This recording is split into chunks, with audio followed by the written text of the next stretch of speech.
What's up, guys? How you doing? This is the excuse me. This is the Labuto Network, and you know, I I love doing YouTube. I love everything about YouTube, and with that being said, I want to do more science fiction. I want to talk about Star Trek, Star Wars. Well, I mean, to be completely honest with you, just Star Trek and Star Wars. I'm not really a fan of Marvel, even though I think a lot of the Marvel movies are actually very, very good, especially Infinity War.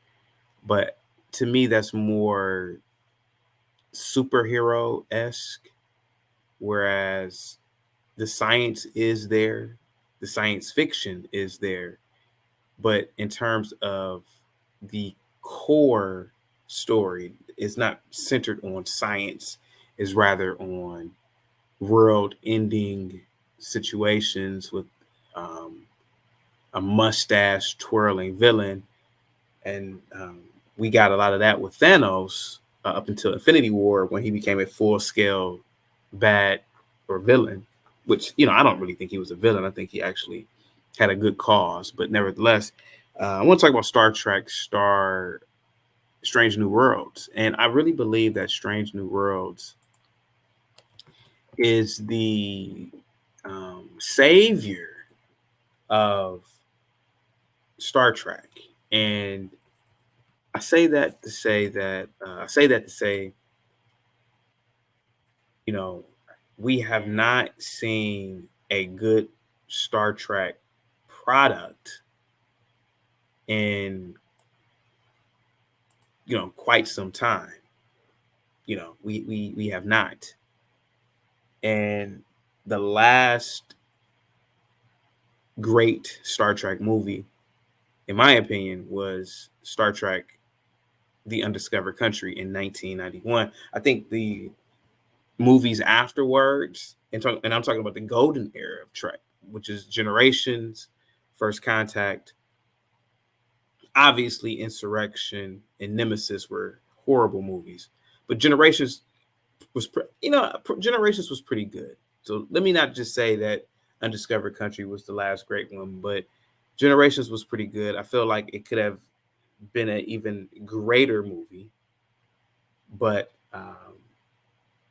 Generations was good. First Contact was good as well, and it was more good in terms of the visuals. I think it actually won some awards for its visuals. But the movie, even for that time period, man, it looked great. But anyway, nevertheless, Star Trek took a bit of a hiatus, as you will, during after Deep Space Nine, and then Enterprise came about, and Enterprise was relatively a good series. I never got really into Enterprise. Um, I thought the pace of it was a little bit too slow, but Enterprise was the end of Star Trek as we knew it. But the actual end of Star Trek occurred in DS9. DS9 had the best, and I mean the best story arc. Oh man, the Dominion story arc, in my opinion, is probably the best story arc. And I'm gonna say this, I think in TV history. And for all of us Trekkies who know the Dominion War, we know that the Dominion War, it was a lot of depth to the story. It was a lot of character depth. It was a lot of race depth in terms of the races, the alien races, of course. And it immortalized Ben Sisko as one of the greatest captains in Starfleet history. And the show itself was phenomenal in terms of its play on a lot of you know man, it was ahead of its time, I would say. And even the secondary stories were even good. Like the Ferengi stories were good, or the Ferengi episodes were good. Um, and little slapstick episodes like Take Me Out to the Holosuite were good. But other than that, DS9 was the last Trek of the golden era, as you will. And I honestly thought that we would have seen a continuation into the 21st century. And I was, 14 or 15 years old when DS9 ended. And I thought that we would have seen a Trek that would have immediately taken place after the Dominion War, and which we did not, but we saw Enterprise. And Enterprise failed to deliver a great Star Trek. It failed to deliver core Star Trek. And honestly, I stopped watching Enterprise after season one. Occasionally afterwards, I would catch a few episodes, but I wasn't enthralled in Star Trek Enterprise like I was with Next Gen, DS9, Voyager. And after Enterprise ended, we went through a decade of no Star Trek. No, it wasn't a decade, because I think Enterprise ended in 2005. So we went through 5 years of no Star Trek at all. Like there was nothing. But then we get to the J.J. Abrams movies, which this son of a bitch, he completely destroyed Star Trek. He is the butcher of Star Trek. If he could be indicted for what he did, it's the equivalent of a war crime. He took Star Trek and he put it in the kitchen and he chopped it up. What's up, Promise Hernandez? He chopped up Star Trek. He chopped it up. This son of a bitch made it into a hodgepodge of action hero, action movie, Star Wars, and the core fan groups, or the core fans such as myself and other Trekkies, it was unwatchable. He created a different timeline called the Kelvin timeline. And for all of us who know about Star Trek, we know how that goes in terms of how that happened. And now we get a different timeline with Kirk and Spock. The first movie, 2009, it wasn't that bad of a movie. I will admit that. The visuals, the graphics were great. A lot of fans wonder how that the technology looked more advanced than the original series. But the explanation inverse was when Nero went back in time and killed Kirk's father, a lot of the information from that ship was downloaded into the other ships, I guess, and they were able to use that technology to either refit or modify technology of that day. So that's why in 2009 Star Trek, in the Kelvin timeline, they look, or the ships of that magnitude look different. 2009 also reintroduced the Klingons, which look a little bit decent. No, that wasn't 2009. I apologize. That was Star Trek Into Darkness, where we saw the Klingons. I apologize. But nevertheless, the 2009 reboot of Star Trek was good. It was decent, but it wasn't to core. It didn't feel like core Star Trek. It felt like again, like a action hero movie. I didn't get that feeling of hope. I didn't get that feeling of exploration. I didn't get any of that feeling when I was watching the 2009 Star Trek. I got the feeling that I was just watching something that somebody had did a book report on and they presented it to the class. And that's what J.J. Abrams did. And this son of a bitch came back and did Into Darkness, which was total shit. We got the reintroduction of Khan Noonien Singh, whom this time did not look anything like the Roberto Montalban version of Khan. We got, oh man, I forgot his damn name. But, oh man, what is his name? Oh man, damn, hold on for 1 second. I should know his name, but I'm a little bit tired. Give me 1 second, guys. We got the, what is his damn name?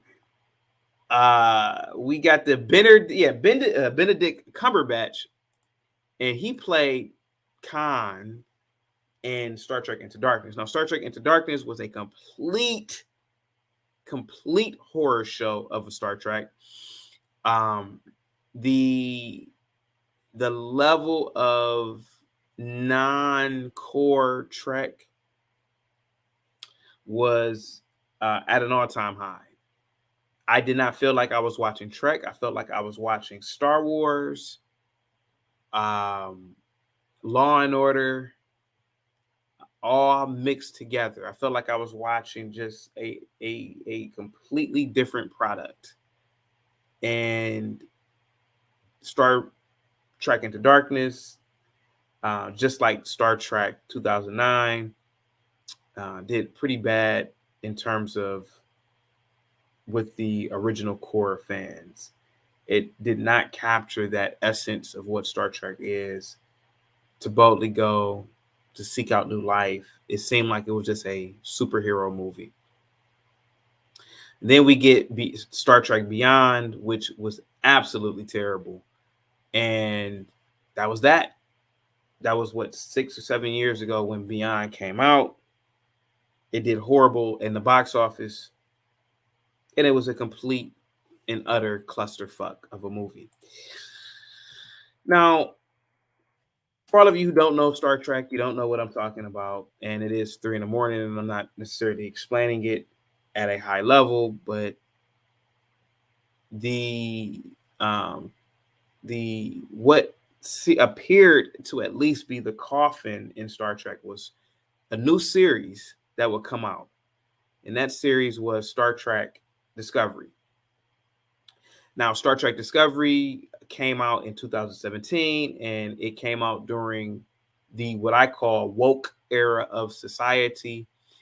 Every character in the damn show is either played by a woman or a very feminine looking man. And unlike shows of the yesteryear, the 70s, 80s, and 90s, where the women are beautiful, like the actual actor playing the woman, or the actual actor, you get a lot of what we call feminist looking actresses playing these characters now, to utterly remind you every fucking scene that they're so woke. But in fact, they're not. Star Trek had already, there were news reporters that didn't watch Star Trek that they were saying, oh, we have a black captain. No, Star Trek has always had black captains. There were black captains in the original series. Captain Sisko was black. There were always black captains, black admirals in Star Trek.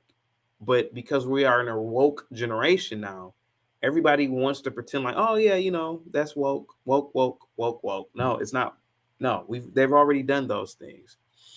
So Discovery was completely unwatchable for many reasons. I will admit Discovery is the best Star Trek in terms of visuals. The visuals are absolutely stunning, and Discovery takes place, I believe, in the Kelvin timeline as well. No, it does not. It takes place in the regular timeline. And Discovery is absolutely unwatchable. Captain Burnham is a Mary Sue, and there's always some galaxy-ending event that the crew can save. You don't really get to know the bridge crew. You don't really get to know secondary characters like you did, especially in DS9. And what Star Trek has done is, and it's unfortunate, but what they've done is, Star Trek of yesteryear used to have about 30 episodes a year. So there was an opportunity to get to know characters. There was an opportunity to get to know other expanding world concepts. But with the 10 episodes now, a lot of a lot of shows now have 8 to 10 shows per season, which I don't know why. Maybe it's in terms of economics, budget, whatever.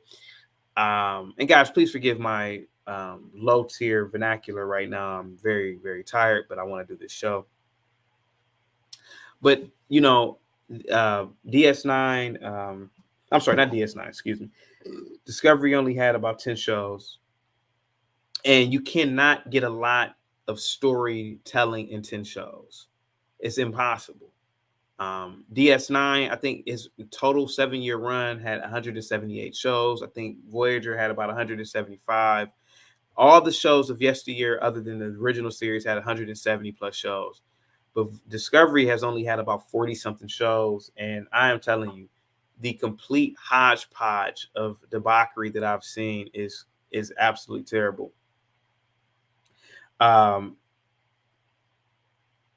Captain Burnham is a Mary Sue, as I previously have stated. The women who are playing the characters, and I'm not trying to talk about women, but the women are not as beautiful as the actresses of yesteryear. They've literally looked like they just picked random people off the street to play these characters, and it's unwatchable. The men, like I said, are effeminate. There are really no strong white men anymore. And I think having strong white male characters was a good thing of shows back in the day. I don't understand why the white male character does not exist in Star Trek anymore. And well, at least in Discovery. So now Discovery is, and I'm trying to say this in layman's terms for people who don't know, but Discovery now, they somehow have managed to get into the 31st century, and the Federation looks like it's completely dismantled because warp travel has been rendered incapable. And I've only watched bits and pieces of this hodgepodge of shit, but nevertheless, Discovery was always terrible.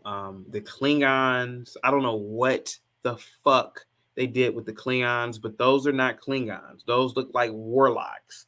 They look like gargoyles, and they don't hold true to source material.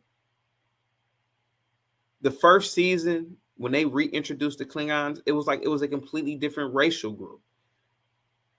They did not. It's almost like they completely forgot canon. The only thing that they had correct to a degree were the houses of the Klingons. The House of Duras, the House of. I think they had the House of what was Morn's family. I mean, not Morn. I'm sorry, Worf. The House of Moog, but it was not like the Klingons of DS9. The Klingons that we're seeing in TNG, the brief amount of episodes that they had were Klingons in Voyager, and to a degree, they weren't like the Klingons in TOS. And then the Ferengi in the 31st century don't look like the Ferengi from the DS9. The Changeling in the one episode, and I'm like, what the hell is this?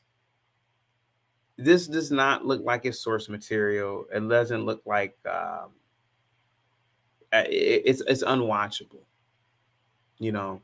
There was a time when Star Trek, you could remember the characters' names, you could remember stories, you could remember events, you could remember episodes. You could recite the episodes, but you can't do that with Discovery. And Discovery is completely shit. It's completely shit. And, you know, sometimes I just sit back and I never have cried as a man, but there are times when I feel like just crying because I don't know that Star Trek. And I wish that this Star Trek never existed. This whole thing and the first 2 seasons of using the mycelium network for travel, bullshit. And there were concepts in Discovery that seem to be hundreds of years more advanced than the current time period. So I could get over the fact that Discovery looks more advanced than the 24th century Starfleet. Of course. I mean, we're talking about in real world, we're talking about 20 something plus years of technological advancement. So yeah, I could see how, you know, if you watch Discovery, it looks more advanced than TNG and in DS9, even though those time periods in Starfleet take place 100 years before Discovery. I can understand that. But to completely forget about canon, to completely disregard what Star Trek meant is absolutely terrible. The idea that they tried to introduce the idea that they tried to introduce Section 31 as a known unit, that's bullshit. That's not part of canon because Section 31 was not known readily in Starfleet. But in Discovery, they have their own ships. They have their own uniforms. It's like a paramilitary wing. And I'm like, what the fuck is this? I like the idea of the elusive nature of Section 31 in DS9 with Sloan. I like the idea that it was only heard about through a very, very, very, very, very, and I'm talking about very small percentage of high-ranking brass hats or admirals and just a few captains. But to make Section 31 a known unit in Starfleet, fuck you, Discovery. Fuck you.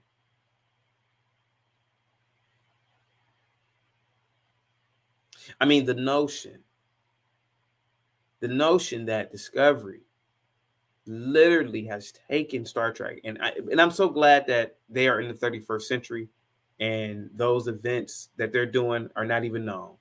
Now, to the main event, Strange New Worlds. At first, when I saw the woman playing Uhura, I'm sorry, I was pissed off. Not gonna lie to you, I was pissed. I told Sweet Lady about it. She didn't know what the hell I was talking about. She doesn't watch Star Trek. But I said, no. Uhura is Nichelle Nichols. I mean, she's an old woman now. She's damn near 90. But Nichelle Nichols was a fox. She was an absolute fox in the 60s. She was probably one of the coldest black chicks in the country at the time. She was tall. She was thin. She was beautiful. And she played the original Uhura. Well, she was the first character to play it. Beautiful, stunning. Even to this day, it may sound kind of creepy, Nichelle Nichols, who's damn near 90, is attractive. Pause. But nevertheless, when I saw the new girl playing Uhura, I couldn't believe my eyes. I said, what the fuck?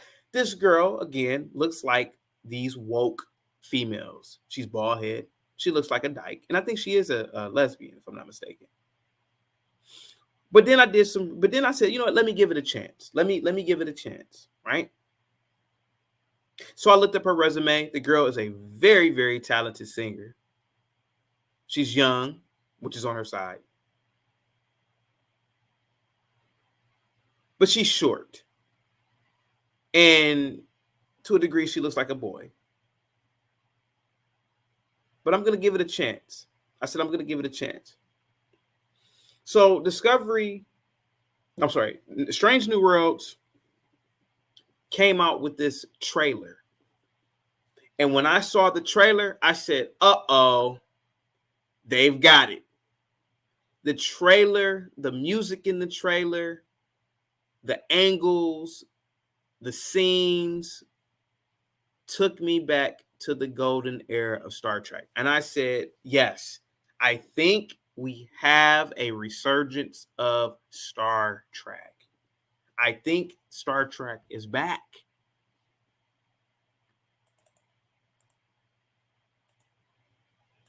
So then when the show, yes, that is true. They had Stacey Abrams' big ass as the president of the Federation in the 31st century. I said, you gotta be kidding me. They are trying to force this woke nonsense on us. But let's go back to Strange New Worlds. So Strange New Worlds takes place in the Prime timeline. The trailer was absolutely incredible. The only reason why the trailer got beat out by Obi-Wan Kenobi, that trailer and the anticipation of the show, obviously you cannot compete with Star Wars at this point. They are clearly the victors right now in the sci-fi wars. But when I saw the trailer, I said, I've got to watch Strange New Worlds. And when I tell you, when the first episode came on, I fell in love. It reminded me of Star Trek, the golden era. The intro is absolutely phenomenal. It's absolutely incredible. The way that they have the ship, the Enterprise, the way they have it looking on the inside, it looks old like the original series, but because of, obviously, with our technological advances in the real world, it looks old, but it looks new. And I like that. They gave it that rugged feeling. The characters are actually good. The girl who played Uhura, I like the fact that they made her a cadet, or I like the fact that she's a cadet in this time period, because this takes place 5 or 6 years before Kirk takes over, or maybe 10, I don't know. But I like the fact that she's a cadet. So any mistakes, any flaws can be excused through, oh, she's just a cadet. I like that. That was a great way of introducing her. Now, the whole Noonien Singh character, I'm not really a fan of that, considering the fact that genetically modified human beings were banned. But nevertheless, I can get over that. But I like the fact that the episodes are episodic now. I like that they're episodic. The first episode was an incredible episode from start to finish. It was actually, in my opinion, it was the greatest Star Trek pilot ever. I can't remember the pilot for TOS. I was too young. I can't even remember it. But for all of us Star Trek fans, we already know Encounter at Farpoint was absolutely trash. TNG, that's The Next Generation. We all know that the pilot episode for DS9, Emissary, you had to grow to like that pilot. It wasn't trash like Encounter at Farpoint, but it wasn't the greatest pilot. We know the pilot for Voyager, which I can't even remember the name of that pilot, was absolutely terrible. I think it was called, I can't remember the name of the pilot. The pilot for Enterprise was pretty good. But the pilot for Strange New Worlds, oh, man. That pilot was absolutely phenomenal. Absolutely phenomenal. And the fact of the matter is that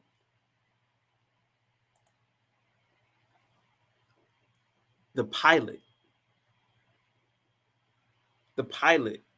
in Star Trek has never really been an indicator of whether the show was going to be good or bad. But with this pilot, in my opinion, outside of an indicator, I can postulate that pilot, this pilot proves that Star Trek is back. Now, in episode 1, we're introduced to Spock and we're introduced to Vulcan again. We're introduced to what I believe is more world building. And I love that about Trek or Star Trek. And I think we need more world building in Star Trek. So Spock and a lady friend of his, they are on a it looks to be like a restaurant or something. And we learned something from this scene. They kiss. And I don't know who this individual was, but they said no kissing. So we learned from this world building aspect of the show that we've never seen, at least I've never seen it before, that Vulcans actually show public affection, but it is either outlawed on Vulcan, or there are people who say, or there are individuals who say, we can't do this. So we know that the Vulcans are we know that they have emotion. We know that they're stoic also. But that scene was very good. It was very detailed. And I think it was very world building. So then we have the introduction of many of the characters. We have the introduction of the Doctor, M'Benga. M'Benga was on the original series as well, obviously played by a different actor. That was 60 years ago. Again with Uhura. And again with many of the other characters. Number One was also a part of the original series. Now, this episode was a first contact episode. It was excellent. We are introduced to a race. I think they were called the Illyrians or something. I cannot remember their names. But anyway, the events in Discovery took place near a star system, and a planet that was pre-warp saw this event, and they utilized the information that they saw to create a warp-capable device of war, a warhead of sorts. So with them not naturally developing warp, the crew of the Enterprise basically, and this is an episodic episode, the crew of the Enterprise intercedes on gathering information to see how volatile the situation is. But they're caught.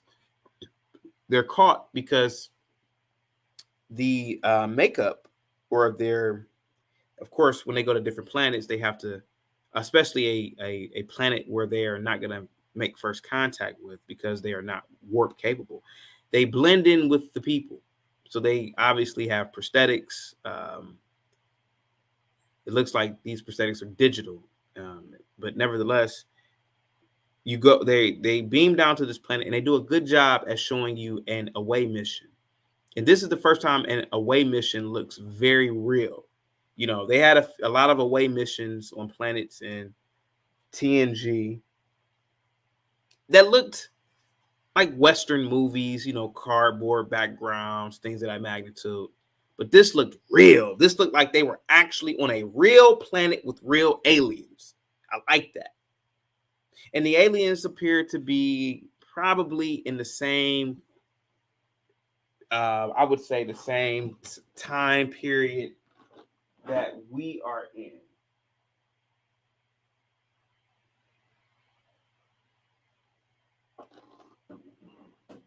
Give me a second, guys. So anyway, they're caught.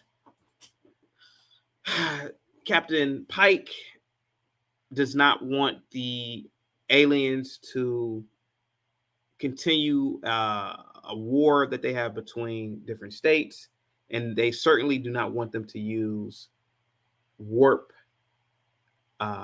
modified or warp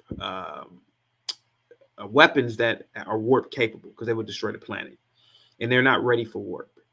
So they introduce themselves as Starfleet, and they show them what happened to Earth when they went to war in World War III, which took place hundreds of years before the events that took place on this planet. And the warring governments, the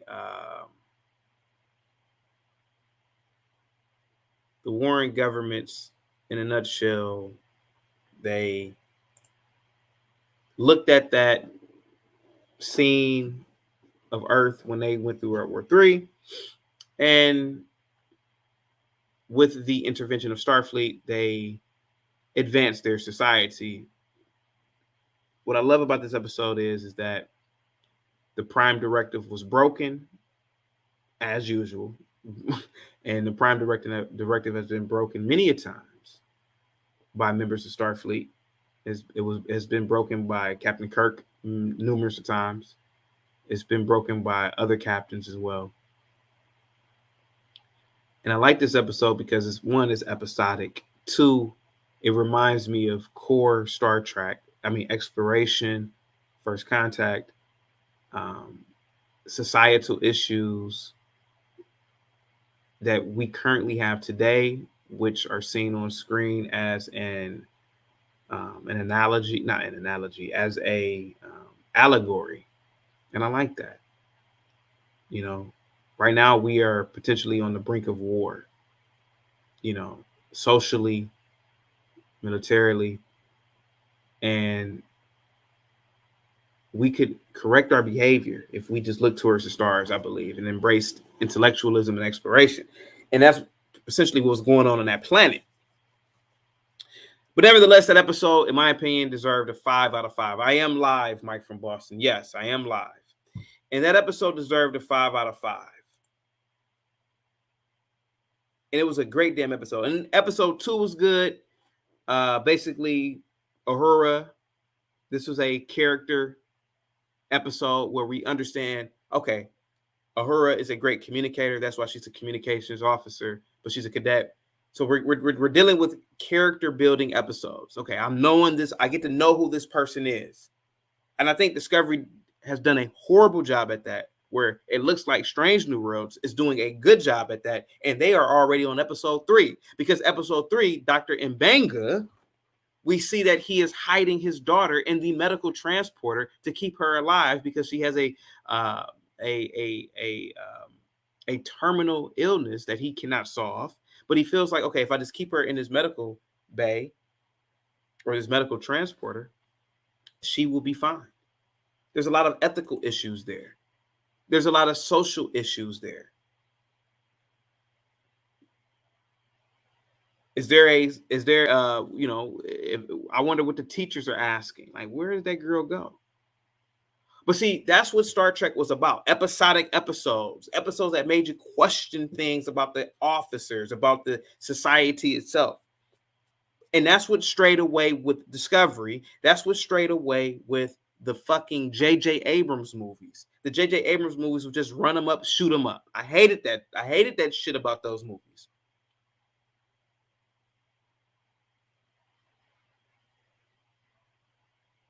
And the fact of the matter is, Zig says, I love Star Trek as a kid, but I stopped watching Midway and Voyager. Thought it was trash. I'll check this one out. It's been a minute. Yeah, Zig, I'm telling you, you would like Strange New Worlds. But let me get into something, because, I'm actually, excuse me, it's 5 in the morning or 4 in the morning, whatever time. So I'm not as sharp as I normally am. But I say this and I keep on saying this.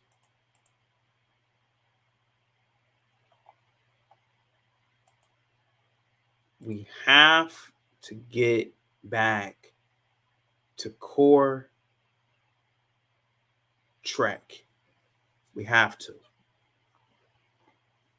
Core Trek was about social allegory. It was about looking at things in society and saying, hey, you know what? This episode right here made me think about this in the real world. Right now, we have a lot of technology, but a lot of ignorance. Star Trek talks about that. They've been talking about that for decades. Look at the amount of technology we have, but look at all the ignorance we have. You would think with our technological devices, we would use our phones to study mathematics, science, research. But even with these phones, I can access information at our fingertips. What do we use it for? Watching porn. And I'm in that circle too. Watching fight videos, watching shit that makes absolutely no sense. And Star Trek talked about this decades ago. It's called the Prime Directive. We don't associate or we don't contact planets that are in a certain age of society. Because if you introduce certain technologies to them, they won't understand it and they'll probably use it to kill themselves, like warp technology. Imagine giving warp technology to the Christian crusaders. You get my point? Imagine giving certain technologies to certain groups of people.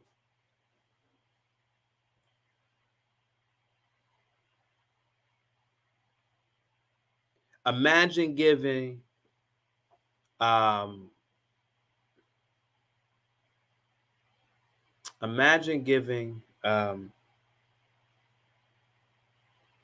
fusion technology to Nazi Germany. They would have literally conquered the planet. So respecting technology, respecting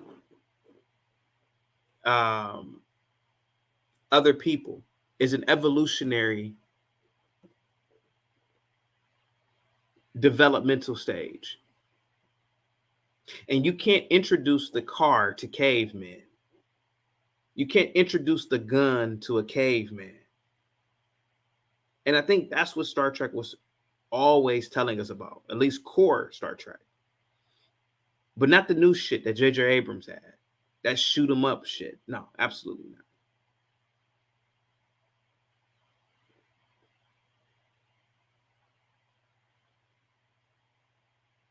You know, and I'm a staunch proponent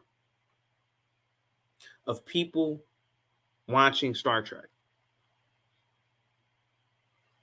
But if you're gonna fuck it up,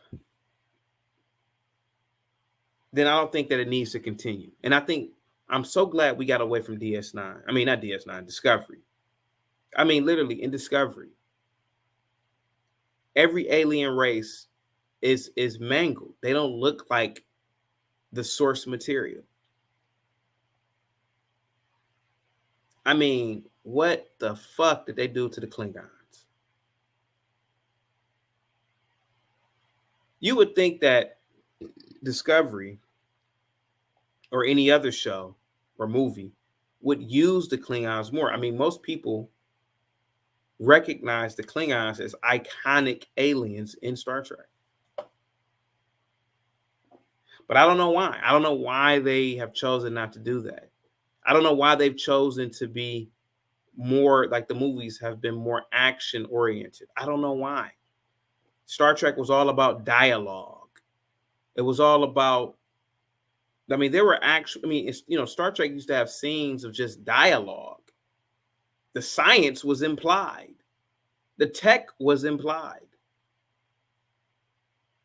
And that's what made good Star Trek. And I feel like Strange New Worlds has that now. They have a lot of scenes of dialogue.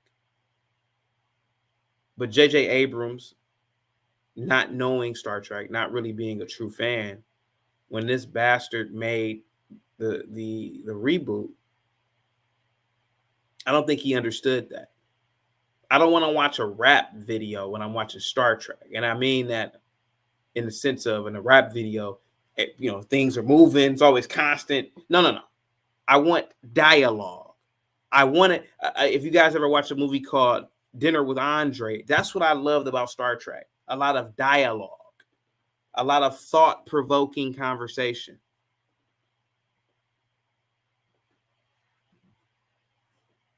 That's what made Star Trek good.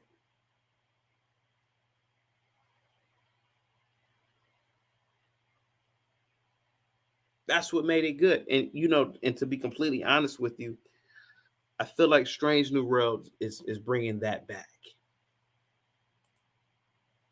I feel like it's bringing that back.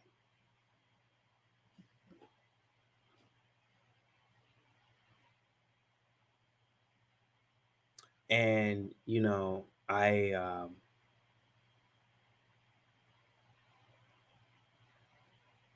feel as though that's where we're headed. And I feel Star Trek Strange New Worlds is going to take us there. I love it. I love the new show. I love it. I think it's a great show. Great way to reintroduce the prime timeline. That rhymes.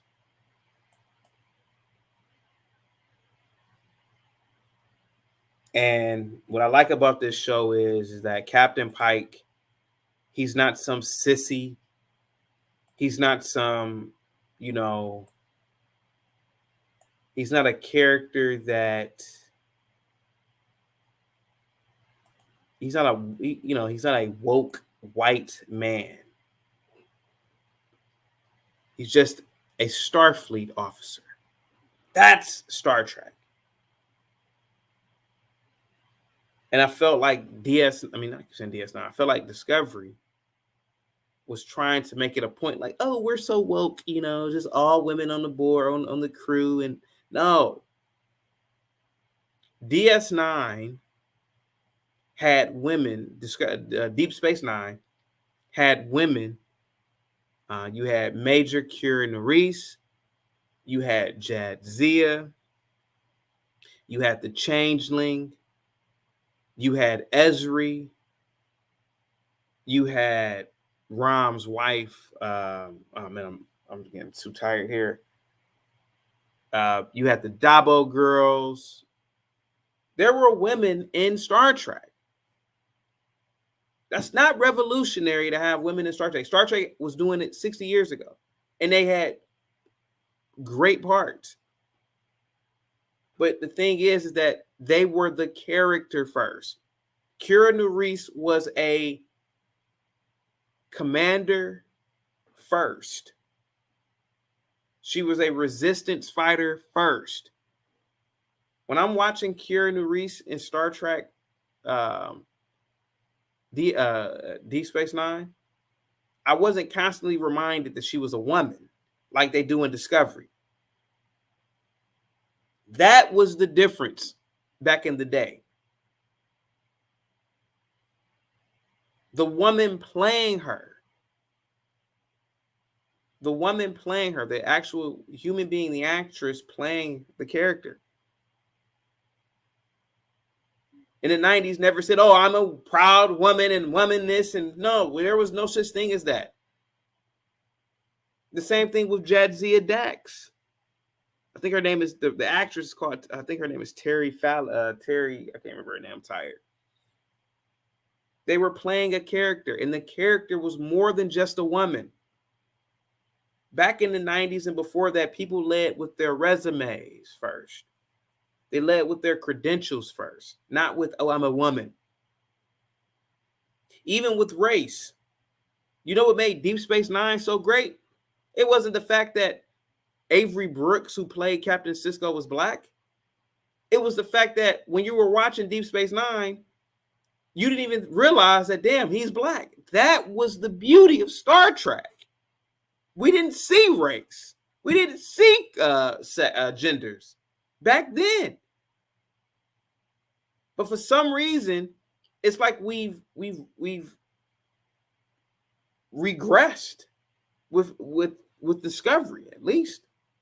Star Trek Discovery, every time the reason why I stopped watching it is because I was reminded in scene after scene that these are women. I mean, for damn sakes. Again, Michael Burnham's character is literally a Mary Sue. Literally a Mary Sue. Let's make this a proud, strong Black woman who knows everything. That is not good writing and is not good for Star Trek. The beauty of TNG, the beauty of Deep Space Nine, the beauty of Voyager is that those characters, even though they were fucking awesome, had a lot of flaws. But Michael Burnham in Discovery, she just does everything right. She knows everything. She just knows. Stop. Picard did not know everything. Geordi LaForge did not know everything. Captain Janeway didn't know every damn thing. Benjamin Sisko didn't know everything. And I think that's what made it so beautiful. They had flaws. They weren't perfect. One of the greatest episodes in Star Trek history, one of many in Deep Space Nine, of course, was an episode called In the Pale Moonlight.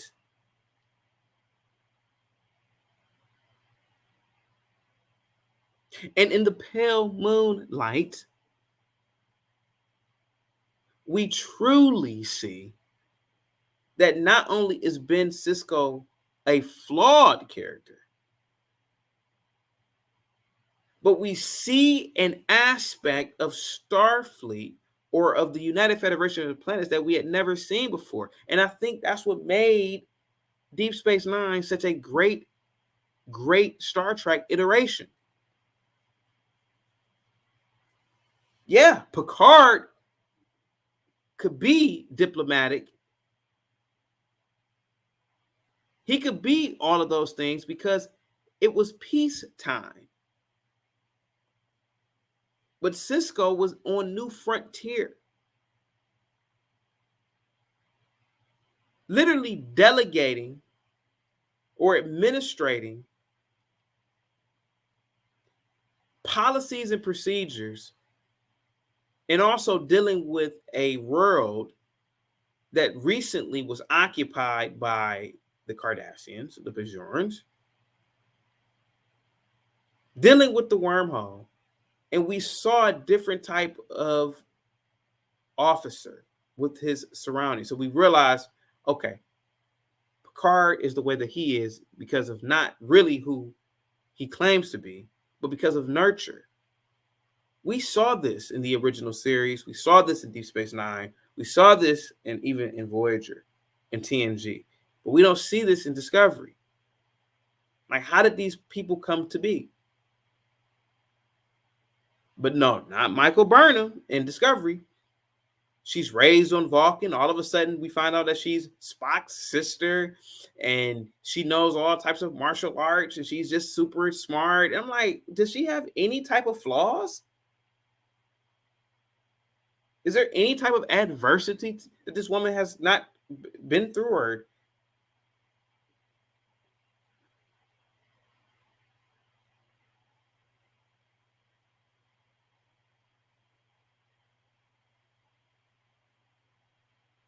so I don't know. Like I said, I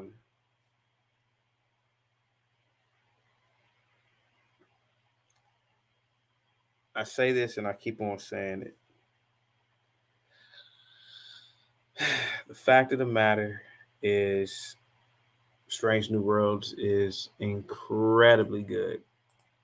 And I think that it's going to bring back the resurgence. That it's going to bring back the golden era of Trek.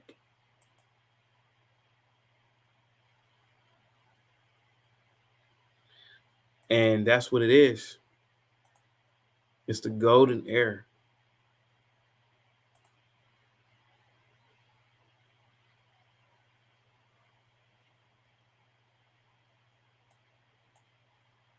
Give me 1 second, guys. I'm just checking on something. There you go. We gotta. Strange New Worlds is great. It's awesome.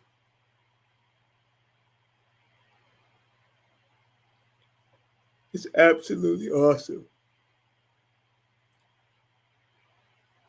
And you know,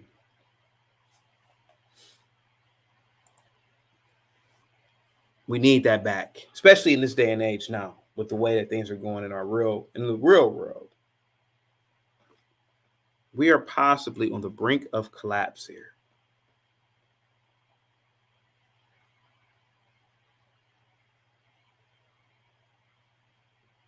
And we need shows that will give us an allegory of our current situation. And, you know, I think Strange New Worlds is that show. Shauna, Hi, how are you? I'm talking about Star Trek. Yeah, I see. Great Yes, conversation. It's awesome. you're lying. Why do you accuse me of lying? It's Go a great ahead. conversation. I'm sure the audience loved Because it. you're patronizing me because you don't. You said what? I said I'm sure the audience loved the conversation. How many people? It's like two people in here. Yeah, Go ahead. yeah. So tell us more about it. Well, like I was saying before, Star Trek is very dear to my heart. Hmm. I've learned so much from watching Star Trek for the last 30 plus years. And I think that the idea of exploration, the idea the idea Yeah. of bettering yourself. Hmm. Why did you mute me? It was on accident. Oh, the idea of bettering yourself is fundamental. And Star Trek is always about evolution or evolving as a human being. And with that evolution comes a certain level of responsibility. And right now, Shauna, we are living in a day and age where we have technological devices that can literally teach us to do brain surgery. And instead of looking up things of that magnitude, we choose to be ignorant. And I don't know, I think that's not a good thing. Yeah. So are you saying in the future they'll use technology to perform brain surgery? No, that is not. Let me get you up out of here. That is not what I'm saying. That Why no, did you that's not. No, you what? No, no. What I'm what? saying is that we have to evolve our minds, and what I'm Mm, saying is that maybe these technological devices, iPhones, um, Google, maybe they were introduced to us too quickly because we use them for ignorance instead of progression. And that's what I was trying to correlate with Star Trek. That's why they don't, if they happen to come across a planet where the people are still living, like let's say for example in the industrial age, they don't introduce themselves to these people because these people are not ready for that certain technology because they know that. mm. So it's just like with the phone. Maybe the iPhone was introduced to us too quick. Maybe Google, maybe all these things were introduced to us too quick. Because what do we do with these devices? We watch porn with them. We watch ignorance with them instead of watching, hours upon hours of videos about physics, mathematics, um, things that will better ourselves. But I don't think it was actually built for that purpose. I think like they Oh, here we expanded go. the technology on it to actually distract us, right? Like in all actuality, everyone is not going to be the genius, right? So they only want a certain amount of geniuses, and they want the rest of us to be distracted. Do you agree? I agree with what you said, but here goes the thing. I feel as though the tragedy of what you're saying is that I believe everybody can be a genius. And I don't think there's anything wrong with that. And, like I said before, when I was teaching, there were kids who could recite word for word, verbatim, lyrics to rap songs. They could produce incredible beats with their fingers on desk. But if you ask them, what is 2x equals 14? They're like, I don't know. I don't know. And I feel like What is that it? What is 2x equal 14? Is it's it 7. 7? And now, mind you, this is a 10th grader. Okay, well, Yeah. this was a great conversation. I unfortunately I have to leave now, Okay. but I I'm really about to wrap it enjoyed. up in like 10 minutes anyway. Okay. Yeah, guys. So, the thing of the matter is that I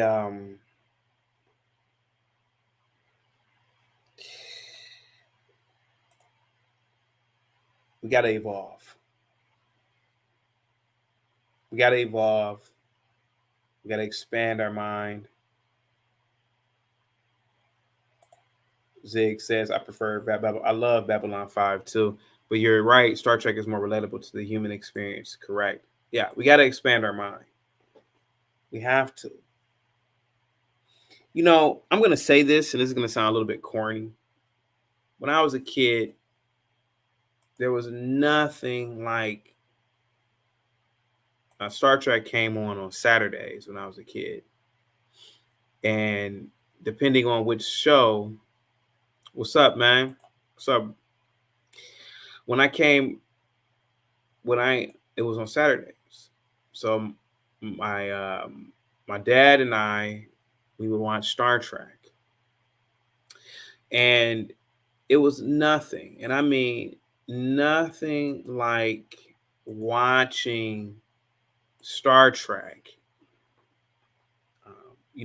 I felt like a warmth, like I was protected by an invisible shield that provided warmth and positivity and comfort, intellectualism. It felt like I was snuggled in it. I don't get that when I watch Star Trek Discovery. I don't get that when I watch the J.J. Abrams Star Trek movies. I don't get that shit. But I felt like that for the first time as a grown ass man when I was watching Strange New Worlds.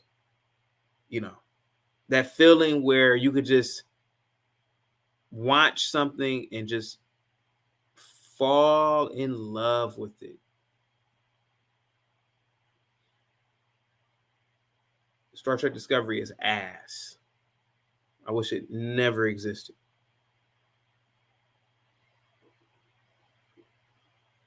All the movies they made post 2009 are absolutely ass. But I feel like Star Trek is definitely coming back. Like I said, I feel like it's coming back, and I feel like it'll be back very, very, and I mean very soon. You know, we were absolutely in the dark ages in Star Trek for years, without a doubt. We were in the dark ages.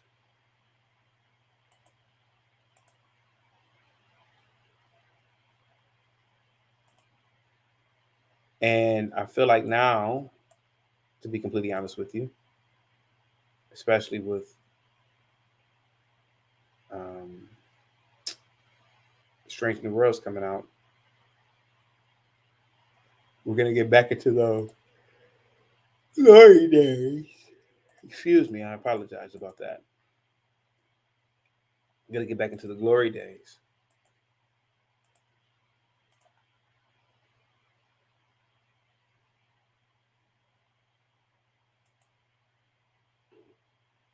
You know, There were, and you know, so crazy. There were a lot of shows back in the '90s where you felt warm and snuggly when you used to watch them. You know, just cozying up.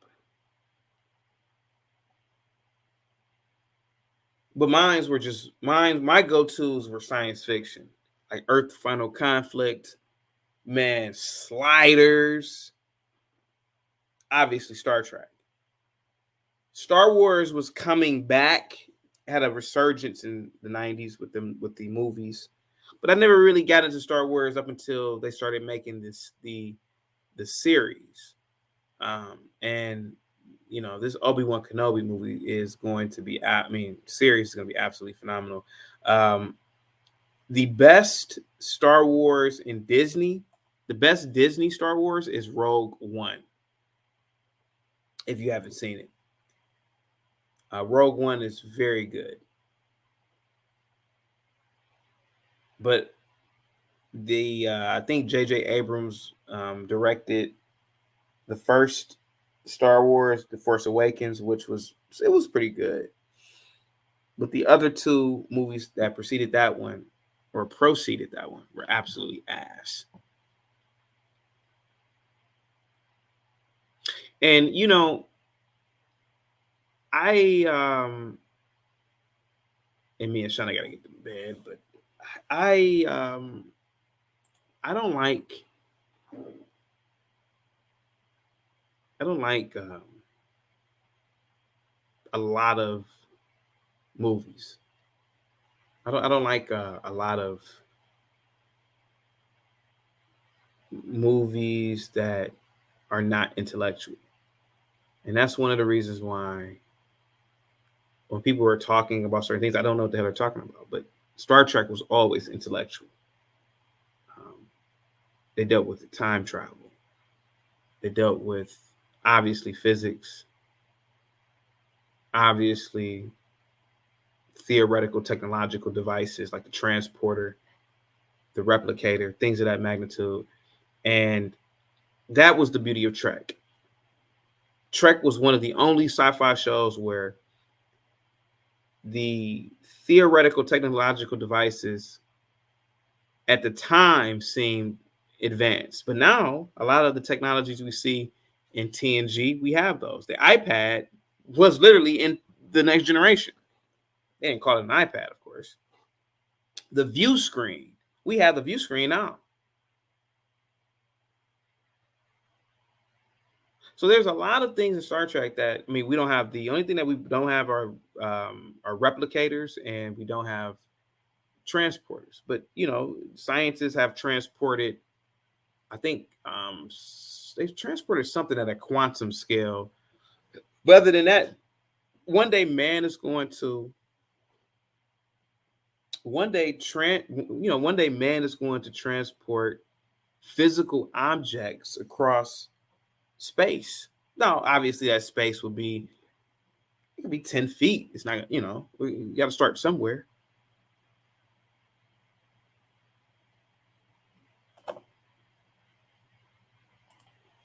But that was the beauty of Star Trek. And the tragedy,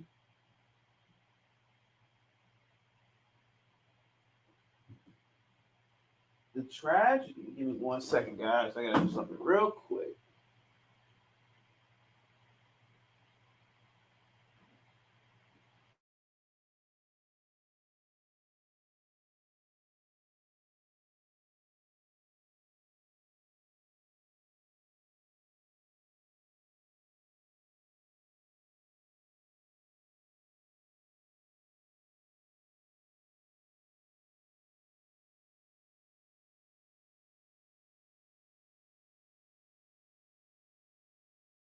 Okay, you guys hear me? Okay, there we go.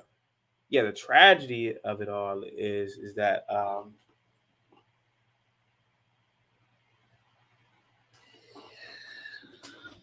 the tragedy is, you know, um,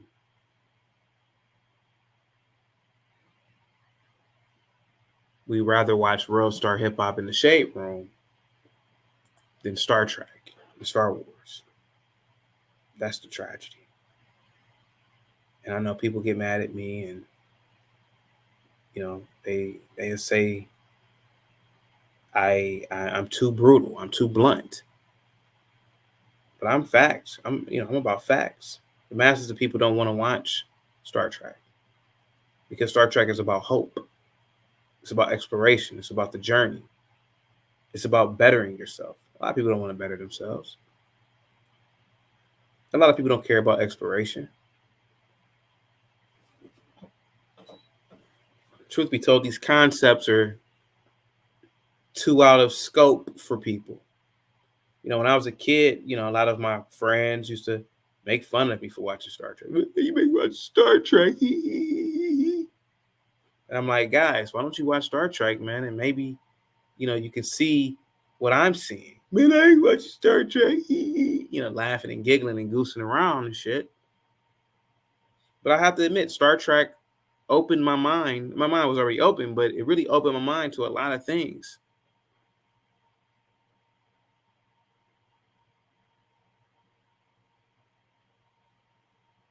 And it's real to me. It's absolutely real to me. Yeah, I said it. It's real to me, man.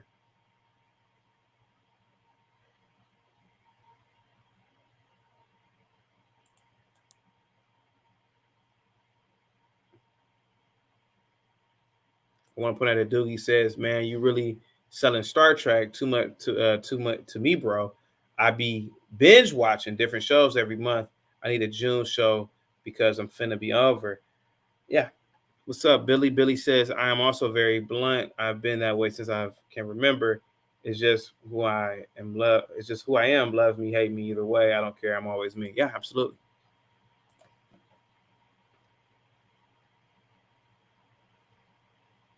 And the fact of the matter is that, are we ready to evolve? Are we ready to be better?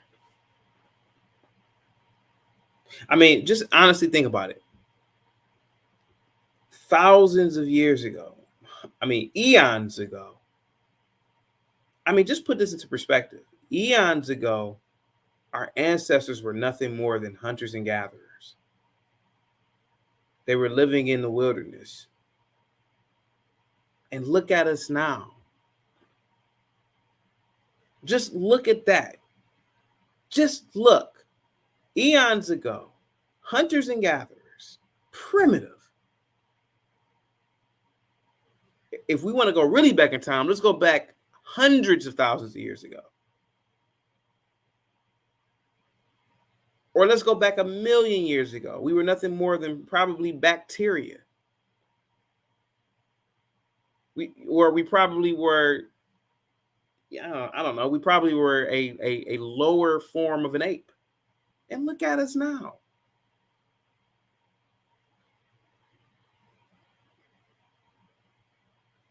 Who's to say what the next 1,000 years will hold for human beings?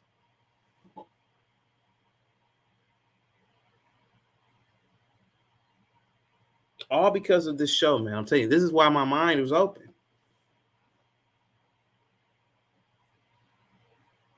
This one little show. When I went to school, I took biology and chemistry seriously because I watched Star Trek. While everybody was playing around, breaking beakers, throwing beakers across the room. I threw the beaker at you. Like, guys, we're supposed to use the beakers for measurements, guys. Yes, I was that kid. I was the kid who wanted to learn. I was the kid who checked everybody for not wanting to learn. Guys, why don't we just... All because of Star Trek.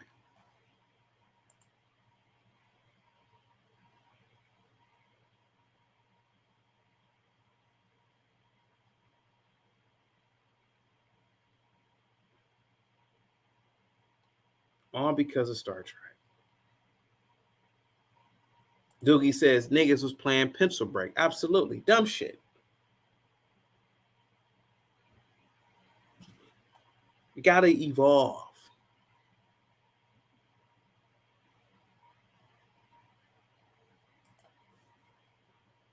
And like I said, if 1 minute we can be these hairy beasts living in the savannas of Africa, 1,000,000 years ago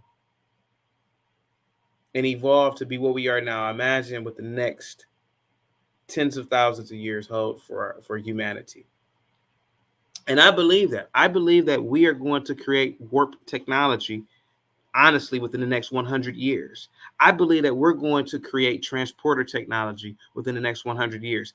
I believe every technological device you see on Star Trek will come to the physical world within the next 100 years. That's how much hope I have in humanity.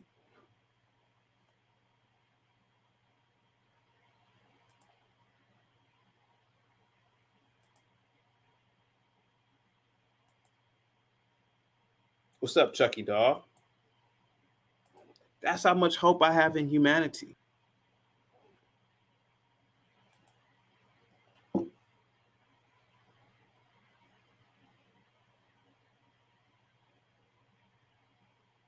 We have to leave our primitive culture behind. I'm talking about the what we have now. I keep saying it, and I listen. Rap is not high order music. It's not. Drama is primitive. A lot of behaviors that are exhibited in Western society now and in a lot of other societies are primitive. And that primitive shit cannot produce space stations, satellites, space travel, etc. You think that the astronauts can have drama in orbit? No. Space is life or death. We have to evolve first on this planet before we start exploring the stars. We have to get over a lot of our primitive emotions. He said this about me. She said that about me. When we get past those primitive emotions, then we'll be able to explore space.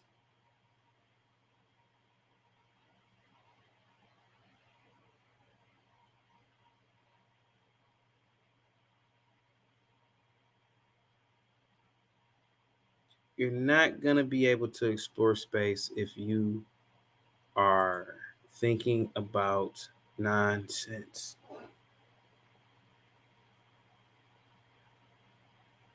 So the idea of Star Trek, any iteration, whether it's TOS, TNG, DS9, Voyager, Enterprise, whatever, you're not going to understand it if you don't really understand who you are as a person.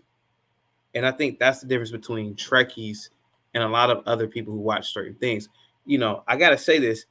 When I come across, like, this is why I hate going to a lot of barbershops. I go to barbershops, they're playing Power, and they're asking me about Power. Oh, man, you watch Power? Man, I'm like, Power? But then if you listen to their conversation, the conversation is low frequency. And I'm talking about the barbers, the people that come in and see them, it's low frequency. And then you look at what they're watching on TV, you correlate, like, wow, they're watching a low frequency show. No wonder. No wonder. They're watching a show about people selling drugs, killing each other. Of course, their conversation is low frequency.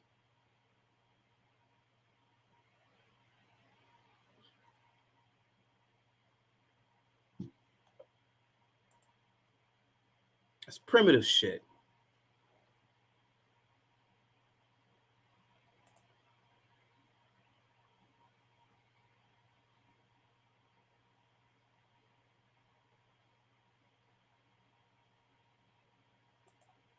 And I want to be a spacefaring race. I want to explore the stars.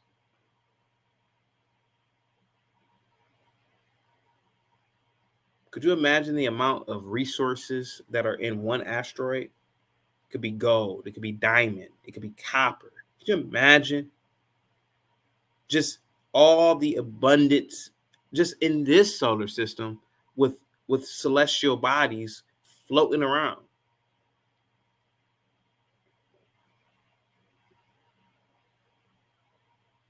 We don't know exactly what's on one of Saturn's. Well, I think some of their moons are gaseous moons, but some of their moons are solid moons.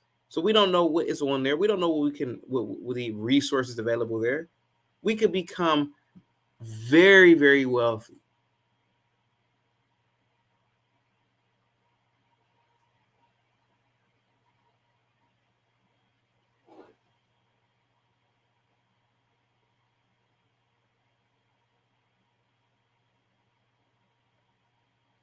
But I know people would rather watch Power, rather watch The View, and that right there is going to keep us stagnant.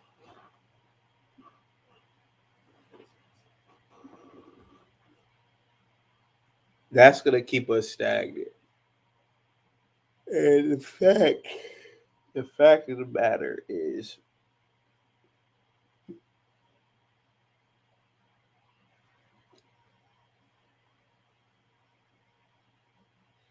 the fact of the matter is that we can be a powerful race. I'm talking about the human race. Doogie says James St. Patrick is actually a good character. James St. Patrick is a drug dealer, a murderer. How is he a good character, Doogie? And this is the problem. The character right here is Worf.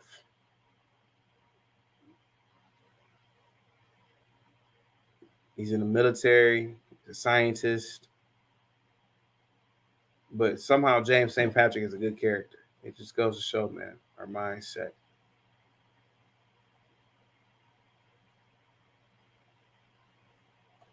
Well, guys, I gotta get the hell up out of here. I gotta get to sleep. Got to get up early to look at the stock market. Um, the market is pretty bad right now, but like all good things, it will rebound.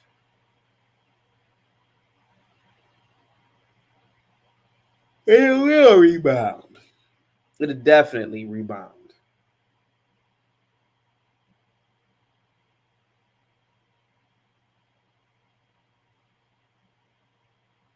If anybody would like a show on the Labudo Network, please let me know. We can hook you up. You can do your own show. And yeah. Yeah. You can do your own show. You can do what you want to do. But I gotta get the hell up out of here.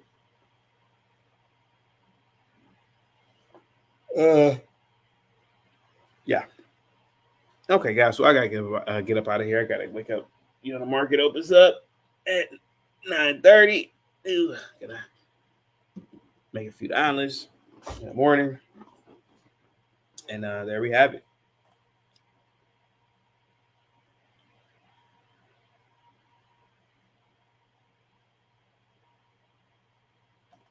Any questions or concerns, real quick, or other than that, I'm gonna get the hell up out of here.